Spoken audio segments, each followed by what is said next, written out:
Comment réussir son jeûne du mois de Ramadan?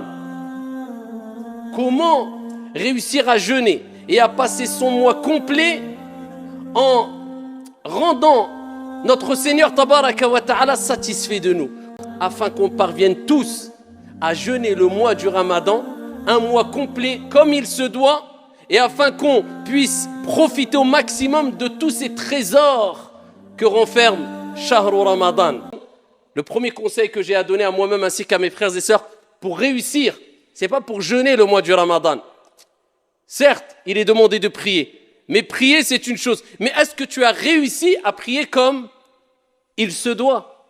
Le prophète n'a-t-il pas dit « Sallu kama ra'aytumuni usalli » Ça c'est réussir la prière. Prier comme vous m'avez vu, prier. Et Allah Jalla wa Ala n'a-t-il pas dit « Qad aflaha al-mu'minun alladhina hum fi salatihim khashi'un » ont certes réussi.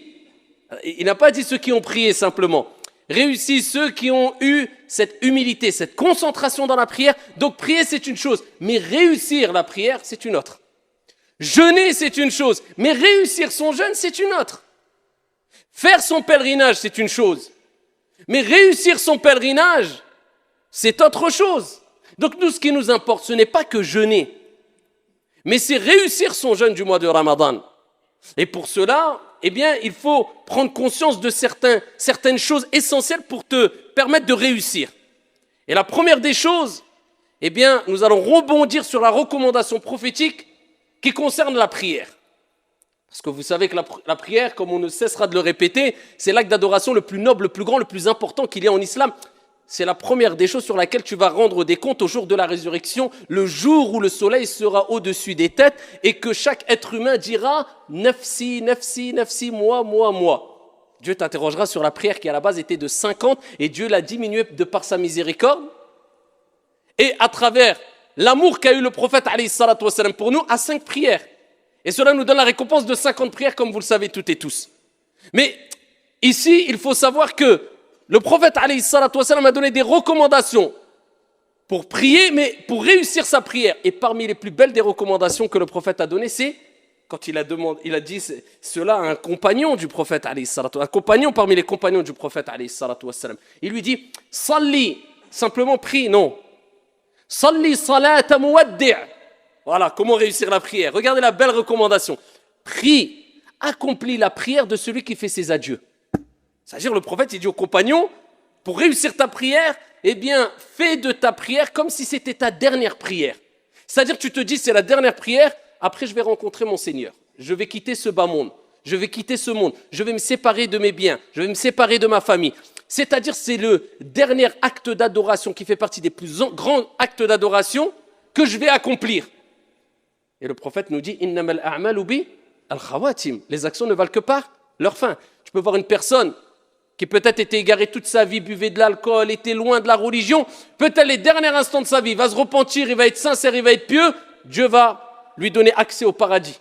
Alors qu'à côté, une personne, toute sa vie était dans les actes d'adoration, il manquait de sincérité, et juste avant de mourir, il a tout abandonné, il s'est égaré. Et Dieu lui a donné l'accès en enfer. Les actions ne valent que par leur fin, la preuve qu'on doit toujours rester modeste et ne pas se précipiter à juger les autres. Celui que tu critiques peut-être demain sera meilleur que toi et toi pire que lui. Donc occupe-toi de toi, c'est déjà beaucoup. Eh bien le prophète il te dit, eh bien c'est les dernières actions. Donc toi quand tu pries tu te dis, c'est peut-être ma dernière prière. Donc la prière c'est parmi les actes d'adoration les plus importants. Donc je la fais bien, comme ça quand je rencontre mon Seigneur, peut-être je vais mourir après le Dhuhr, peut-être après l'Asr. Je fais le Maghrib, peut-être après le Maghrib je vais mourir. Bah au moins le plus grand acte d'adoration pratique, eh bien, je l'aurais fait de la meilleure des manières. Eh bien, de même, nous te disons, ya Abdallah, ce mois de Ramadan, quand tu vas le jeûner, dis-toi, je fais le jeûne de celui qui fait ses adieux.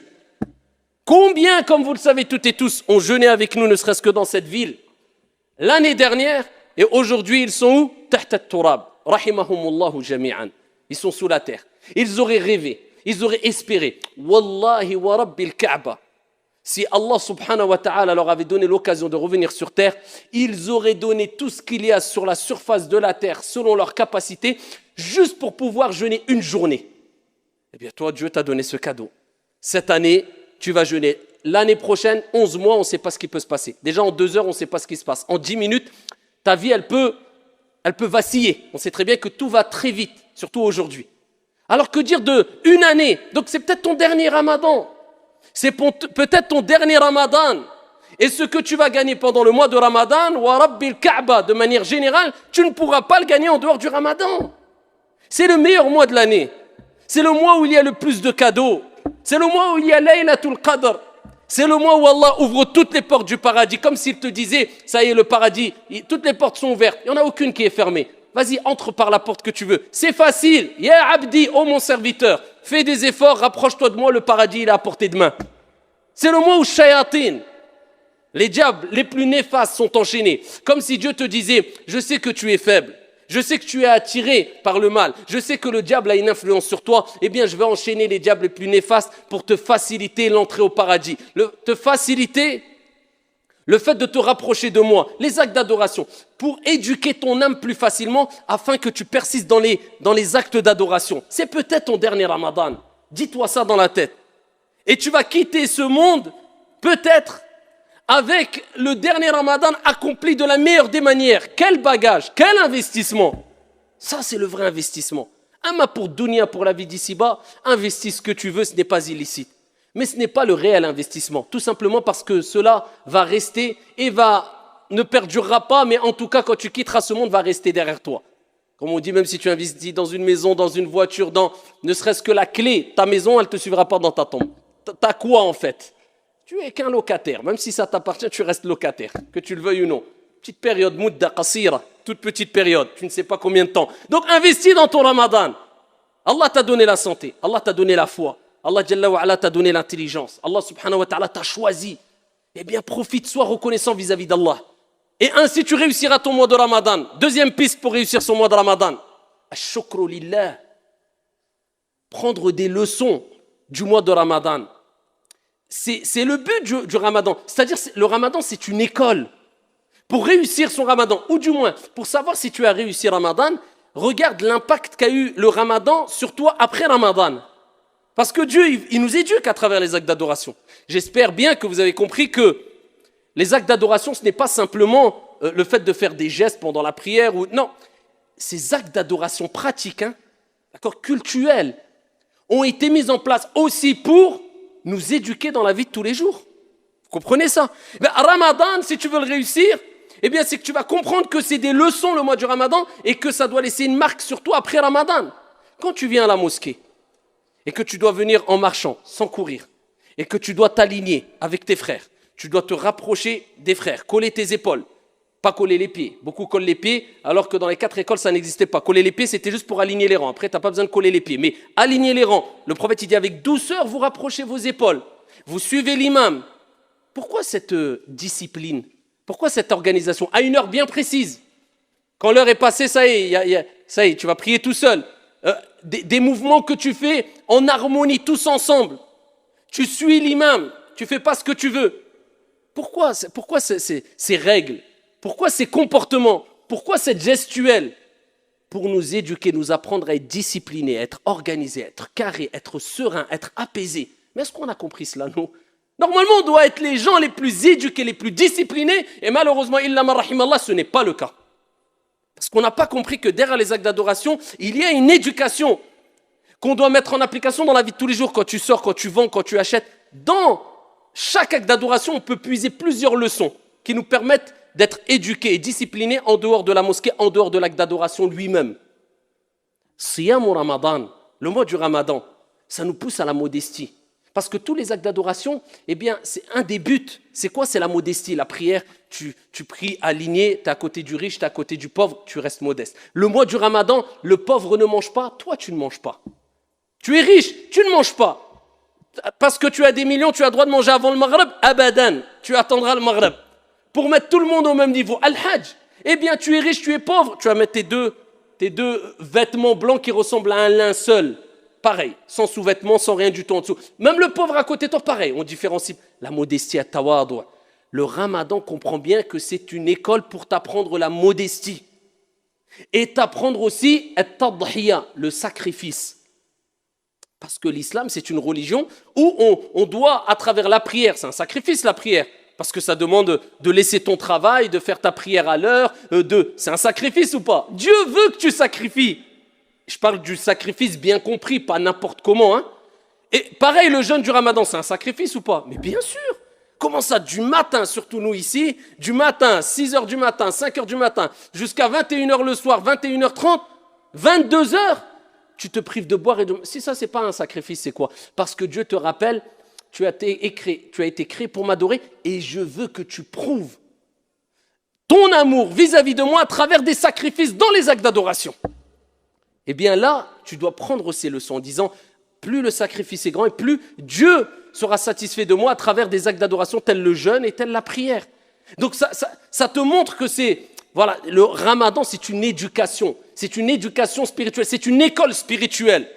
Ainsi, tu auras compris un des buts du ramadan et tu auras réussi ton ramadan parce que ça te servira en dehors de ramadan. Les bonnes habitudes que tu as prises pendant ramadan, eh bien, tu vas les continuer. Pour réussir ramadan, c'est de comprendre tous les bienfaits qu'il y a dans ramadan. Et parmi les plus grands des bienfaits et les plus beaux des bienfaits, le prophète sallallahu alayhi wa sallam, fi sahih, comme vous le savez toutes et tous, a dit « Man sama ramadan imanan wa ihtisaba. Ghufira lahu ma taqaddama min dhanbi. » Celui qui jeûne le mois du ramadan, poussé par sa foi, c'est pas parce que, par habitude, ou pour ressembler aux gens, ou pour pas que les gens, ou pour que les gens disent « Oh, il jeûne » ou je ne sais quoi. Non, on n'a à imposer à personne le mois du ramadan. Et quand on fait un acte d'adoration, on le fait pour Dieu, pour Allah subhanahu wa ta'ala uniquement. Celui qui fait le mois du ramadan, poussé par sa foi, en espérant la récompense divine. C'est-à-dire quand tu fais ramadan, tu espères la récompense. C'est quoi le Jannah, le paradis? C'est quoi? Tu veux réussir ton ramadan? Eh bien, rappelle-toi de ce hadith. Celui qui jeûne le mois du ramadan, poussé par sa foi, en espérant la récompense divine, tous ses péchés seront pardonnés.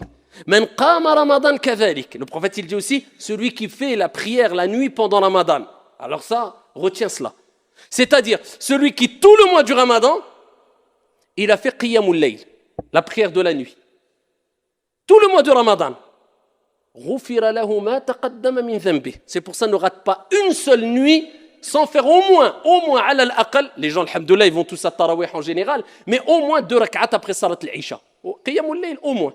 Comme ça, tout le mois, tu auras fait qiyamul layl. Le prophète, il dit, celui qui le fait, tout le mois du ramadan, tous ses péchés seront pardonnés. Par contre, le prophète sallallahu alayhi wa sallam, il nous dit dans le hadith rapporté par Al-Bukhari, et il nous rappelle que ramadan, c'est pas que se priver de boire et de manger, c'est un comportement, c'est un akhlaq, il dit, celui qui ne délaisse pas az-zour, le mensonge, et le témoignage, le faux témoignage, quelqu'un qui ment, pendant le mois du ramadan, il croit que il a oublié que Ramadan, c'est avec la bouche, c'est avec les yeux, c'est avec les oreilles aussi. Eh bien, Allah n'a pas besoin de sa privation de boire, de nourriture et de boisson. Allah, il n'a pas besoin. Entre guillemets, tu te fatigues. Tu bois pas, tu manges pas, mais Allah, il n'a pas besoin de ton jeûne, parce que tu mens. Et le prophète, il dit dans Sahih al-Bukhari kadhalik, il dit, celui qui jeûne, qui entame le mois du Ramadan, il doit s'abstenir de toute obscénité. Vous avez l'éducation? Si tu veux réussir Ramadan, tu comprends que Dieu t'éduque. Parce qu'il veut qu'il t'a facilité le fait que tu peux éduquer ton âme. Parce que l'âme, elle s'affaiblit. L'âme instigatrice au mal, elle s'affaiblit. Vous voyez, on se sent faible pendant le Ramadan. Parce que le sang circule moins vite dans le sang, dans le corps. Et le prophète, alayhi salatu wassalam, il dit, Shaitan circule en vous comme le sang circule dans votre corps. Shaitan a moins d'influence sur toi, le corps s'affaiblit. L'âme instigatrice au mal, elle s'affaiblit aussi. Les shayatines sont enchaînées, les portes du paradis sont ouvertes. Dieu te facilite l'éducation de l'âme. Et le prophète, il te dit, donc c'est comme s'il te disait, maintenant éduque ton âme. Les mauvaises habitudes, tu es insulté. Vous voyez, maintenant tout le monde, chaque phrase, il dit au moins 3-4 gros mots. Illa man rahimallah. Eh bien là maintenant, éduque ton âme. Tous les mauvais défauts, les défauts que tu avais, essaye petit à petit. On n'est pas des anges, on n'atteindra jamais la perfection. Al-kamal ou lillah. Mais essaye de tirer les plus gros défauts que tu avais. Entre autres, les mauvaises paroles. Le prophète, il dit, alayhi salatu wassalam, celui qui jeûne le mois du ramadan, il délaisse toutes les obscénités. Il dit qu'il délaisse toutes les obscénités et si quelqu'un vient le combattre ou le provoquer, il dit inni sa'im, inni sa'im. On te provoque.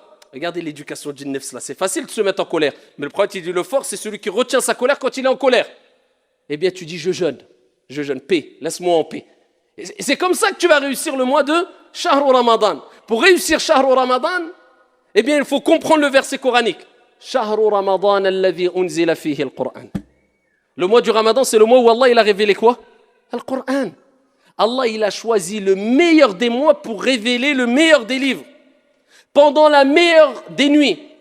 Inna anzalnahu fi laylatil qadr. Wa ma adraka ma laylatul qadr. Laylatul qadr khayrun min alfi shahr. Nous l'avons certes descendu, révélé la nuit du destin, la 27e nuit, avec divergence des savants, du moins les dernières nuits impaires. Et qui te dira qu'est-ce que c'est que la nuit du destin? La nuit du destin est meilleure que 1000 mois d'adoration. Regardez les cadeaux divins. Et Dieu, s'il a descendu, révélé le Coran pendant le mois de Ramadan, c'est pour te rappeler que pendant ce mois qui est le meilleur des mois, eh bien, multiplie la récitation du meilleur des livres. Concentre-toi que dans la récitation du Coran. Quand je parle des sujets scientifiques, surtout du moins. C'est pour ça l'imam Malik, rahimahullah, ce grand savant érudit, savant du fiqh, du hadith, il délaissait dans ses assises toute étude du hadith pour se consacrer à quoi? À la lecture du Coran. Le mois de Ramadan, c'est Shahrul Qur'an, c'est-à-dire, si tu multiplies la lecture et la récitation du Coran pendant le mois de Ramadan, vis avec le Coran, essaie de le comprendre, concentre-toi, pas dans la beauté des voix. Parce que maintenant, les gens ils cherchent les mosquées où il y a les plus belles des voix. Et ça, c'est parmi les égarements qu'a mentionné déjà Omar ibn al-Khattab à son époque. Jusqu'à ce que certains maintenant, c'est plus une récitation. Warattilil Qur'ana tartila, comme il se doit, mais on mise tous sur les mélodies. Ça devient même quelquefois de l'exagération. Non, sur le contenu du Coran. C'est pas toi qui embellis le Coran, c'est le Coran qui va t'embellir, ya Abdallah. Après, bien sûr, embellir sa voix, c'est demander aussi, mais sans exagération. Le contenu, c'est ce qui nous importe. Et c'est ainsi qu'on va réussir Ramadan si on a mis comme objectif la lecture du Coran à 100%. Je plonge dans le Coran. Parmi les moyens aussi de réussir Ramadan, c'est de montrer à ton Seigneur et aux gens autour de toi, car les gens seront des témoins au jour de la résurrection et sur terre, pour ou contre toi. Voilà, c'est ça l'islam. On est tous des ambassadeurs de l'islam. Donc pendant Ramadan, comme on le dit chaque année, tout le monde entier, avec la télé, avec les réseaux sociaux, savent que tous les musulmans jeûnent le mois du Ramadan. Quand tu sors, sache que tu es un représentant, un ambassadeur de l'islam. Quand tu sors dehors, parle pas fort, c'est très tard tarawih. Respecte les voisins, les jeunes dans les cités.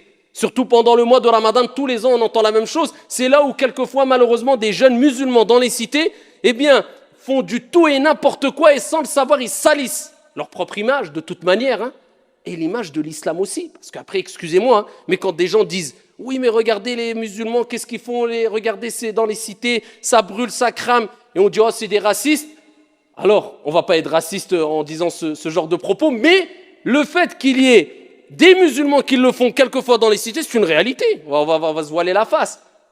Et quelquefois, des gens, malheureusement, vivent la nuit dans les cités dehors, et toute la journée, ils restent naas. Toute la journée, ils se lèvent la nuit et ils salissent l'image de l'islam. Comme une personne, ils ont demandé à un shir, c'est un savant turc, ils lui ont dit Ya shir, si quelqu'un dort toute la journée, est-ce qu'il aura la récompense du Ramadan? Il a dit oui, il aura la récompense, mais dans ses rêves. Eh bien, c'est ça. Toute la journée, il arrive le Maghreb, il sort, il se met beau, il va dans la cité, il parle fort, il crie. Comment tu veux que les gens soient pas racistes? Nous, on est les premiers racistes quand on voit ça. Donc, il ne faut pas exagérer, il faut se rappeler que Ramadan, ce n'est pas que je viens, je fais 2 rak'at à tarawih, je sors, je fais ruina. Si c'est pour faire ruina en venant à tarawih, wallahi al-adim, c'est interdit pour toi de venir à la mosquée, c'est obligatoire de rester chez toi. Parce que là, tu vas tout gâcher. Et Allah Jalla wa Ala parle de ceux qui veulent faire le bien, alors qu'ils font le mal, et Allah, il fait de leurs actions haba'an mansoura, poussière éparpillée. Ça part dans le vent. Respectez, ya ibadallah. Dès que tu mets le pied dehors, tais-toi, uskut. Tu n'as même pas le droit, shar'an, religieusement, de parler même à mi-voix alors qu'il y a des voisins à côté. Tu n'as pas le droit, 11h du soir, minuit, 1h du matin, tu vas parler, les gens travaillent le matin. Wallahi, tu n'as pas le droit. Et si tu n'arrives pas, eh bien je vous dis, shar'an, religieusement, tu n'as pas le droit de venir à la mosquée pour faire salat al-tarawih. Tu n'as pas le droit. Quelqu'un qui ne s'abstient pas, wallah qu'il n'a pas le droit. Et je le jure sur le mimbar. Pourquoi? Parce que salat al-tarawih, c'est surérogatoire. Et ici, respecter son voisin, qu'il soit musulman ou non, c'est obligatoire. Et jamais le surérogatoire va devancer l'obligatoire en islam. Donc, si toi tu n'as pas compris ça, eh bien, à toi de te remettre en question et de te dire que Ramadan, c'est un respect que je dois avoir vis-à-vis des gens et je suis ambassadeur de l'islam. Et ainsi, bi'idhnillahi tabaraka wa ta'ala, tu réussiras ce mois béni, tu profiteras de toutes ces récompenses ici qu'il y a dans le mois de Ramadan.